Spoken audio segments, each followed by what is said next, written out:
My name is Jane, and I live with my husband Alex. Alex rarely does any household chores and often treats me as if I'm his maid. I work part-time, trying to balance everything. Hey, could you cook dinner tonight? I asked Alex one evening. He looks at me, confused. Huh? Why? We're short-staffed today, and I might have to work overtime. Can you cook dinner for a change? He scoffs. What are you whining about?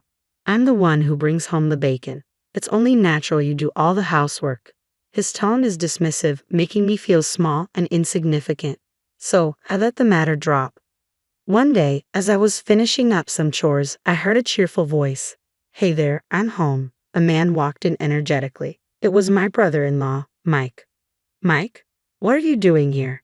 I asked, surprised. What do you mean? This is my house, he replied, confused. It seemed he mistakenly believed he was at his parents' house, and our conversation felt completely out of sync. Oh, if it's not my folks' place, you should have just told me that, Mike said. I did tell you that, I responded, a bit exasperated. Well, since you're here, make yourself at home, Alex said unexpectedly. Wait, what? Why are you okay with this? I protested, but Alex ignored me, and so Mike stayed with us. From the beginning, it was clear that Mike was an incredibly rude guest. Hey Jane, I'm helping myself to the beer in the fridge, Mike announced one day. What? I was shocked. He acted as if the house were his. When do you plan on leaving? It's already been 3 days, I asked, hoping for a definitive answer. What? It's only been 3 days. Let me stay a bit longer, Mike replied with a nonchalant smile, seemingly oblivious to our discomfort. But that beer is Alex's, I pointed out, feeling my frustration grow. So, why don't you just buy some more? Mike retorted casually. It's not about the beer. I wanted to argue, but it seemed pointless to explain. I ended up staying silent. When is your brother planning to leave? I finally asked Alex, hoping for a resolution. Huh? What do you mean? Mike isn't going anywhere anytime soon, Alex replied, surprising me. What? But he said, I began, realizing Mike had no plans to leave. It turned out he had a falling out with his parents and didn't want to return home. He had mistakenly believed this was his parents' house, though now it seemed he might be playing along. Anyway, where's my beer? Alex interrupted. Well, it's gone. Mike drank it, I replied, feeling a mix of frustration and resignation. What? Seriously, just go buy some more. Alex snapped angrily, leaving me no choice but to head out to buy beer. As I prepared to leave, Alex called out, Oh, Jane, while you're out, grab some snacks too. Why can't you buy it yourself? Nah, it's a hassle. It's your job as the housewife, he said dismissively, treating me like a servant. Please, enough is enough. This behavior is disrespectful, and I won't tolerate it. Ha! Are you standing up to me? Mike suddenly took on a threatening demeanor as soon as I challenged him. Look, I'm not trying to overstay my welcome. I'm just crashing here for a bit, okay? But, shut up, no buts, Mike insisted firmly, making me feel overwhelmed by his pressure. Just as I struggled to respond, Alex walked into the room. What's going on? Why are you two arguing? Alex asked, clearly confused. Well, Mike won't leave our house, I explained decently. So what? It's okay if he stays, right bro? Alex replied casually, surprising me. What? I couldn't believe Alex didn't seem bothered by Mike's presence. And he's been drinking your beers, I added, hoping Alex would understand my frustration. You can just buy more, Alex said matter-of-factly.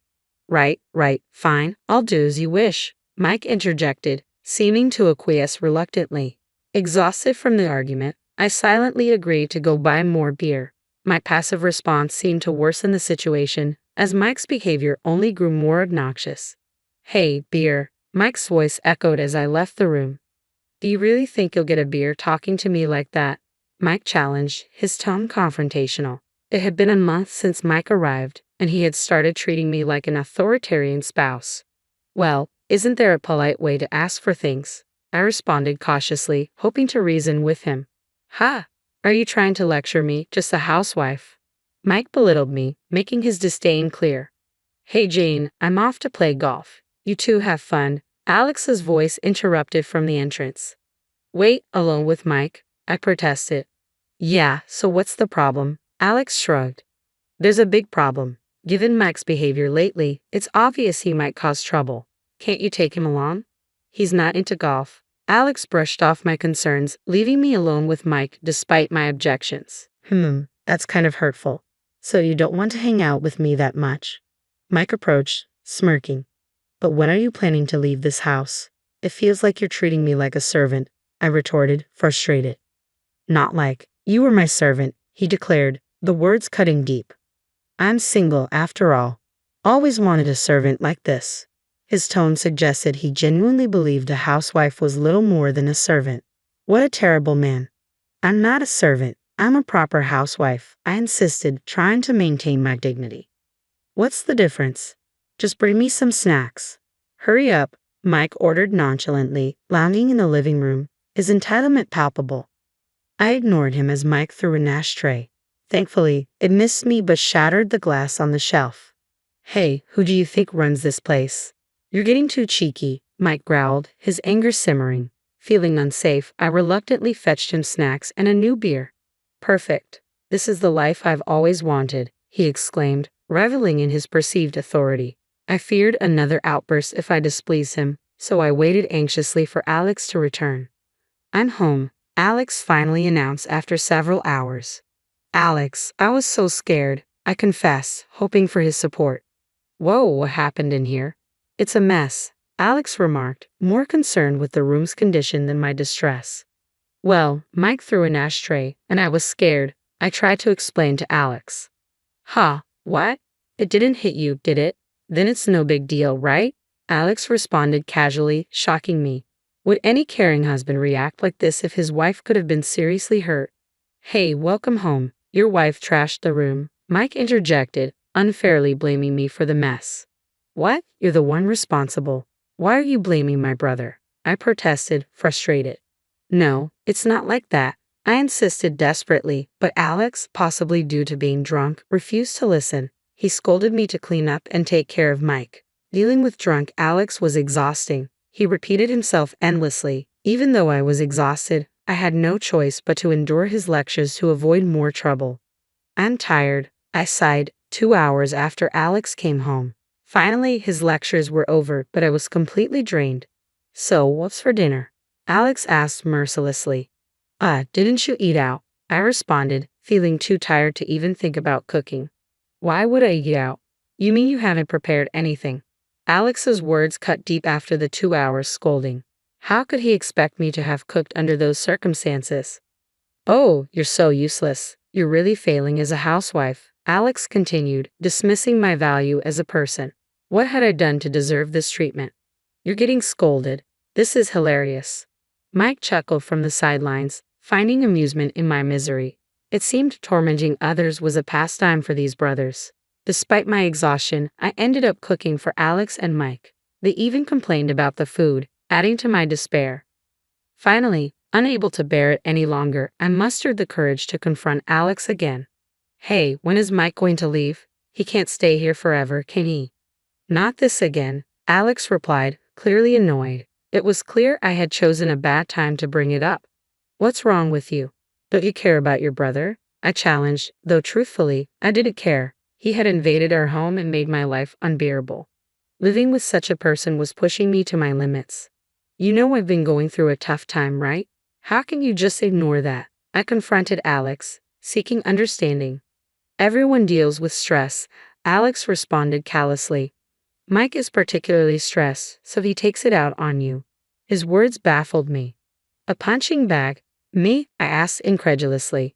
In this house, you're the best candidate for it, Alex replied bluntly. You should feel privileged to be Mike's punching bag. His words stung deeply, rejecting my feelings entirely. I don't want that, I shouted in protest, but Alex dismissed me. It's not about what you want. You're just a punching bag. Punching bags don't have feelings, he asserted coldly. Reflecting on it, Alex had been mistreating me for a while now, yelling without cause, even resorting to physical aggression.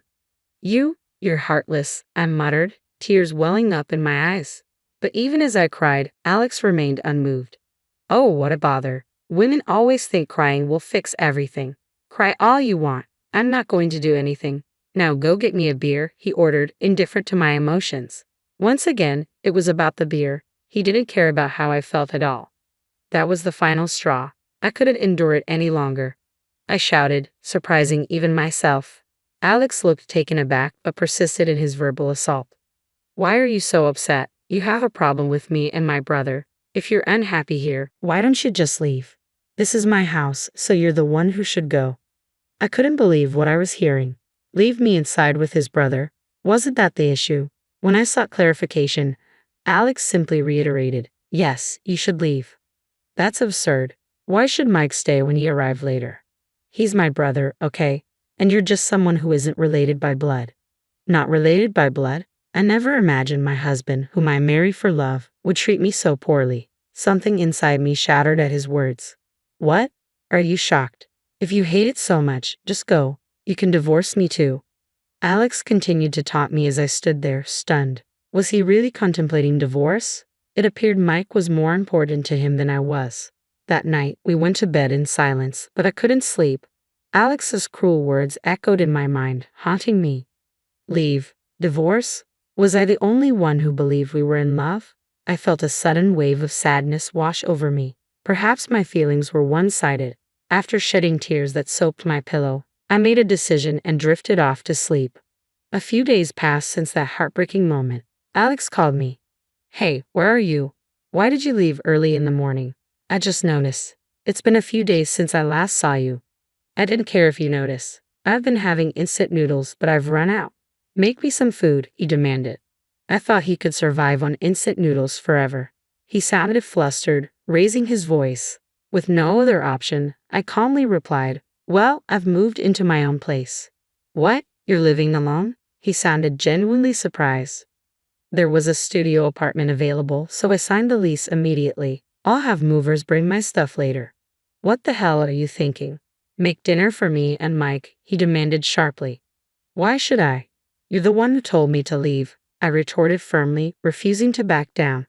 No, that was Alex tried to assert himself, but his voice wavered as his own words contradicted him. Anyway, come back home. This is a husband's order, he insisted, attempting to assert control. Strangely, though, I no longer felt intimidated by Alex. Why should I come back? There's nothing but unhappiness for me there, I countered. It doesn't matter if it's unpleasant. You're just a servant in this house, Alex retorted, repeating the hurtful term. I wondered if both brothers truly believed I had no rights as a person. Shocked and speechless, I decided to reveal my decision. Alex, you know what? I've decided to take your advice. What? What are you saying? I'm filing for divorce. What? Divorce? He appeared genuinely taken aback. It was odd. Why was he so surprised when he had initiated the topic? Don't be absurd. There's no way I'm getting a divorce. I refuse, he asserted firmly, seemingly unwilling to lose a convenient housekeeper. But his dismissive attitude couldn't shake my resolve. It's because of you and your brother. You've both oppressed me for so long. I've been holding back, I insisted, feeling the weight of my words. Alex's voice began to falter, perhaps realizing the seriousness of the situation. Come on, you're joking, right? Divorce?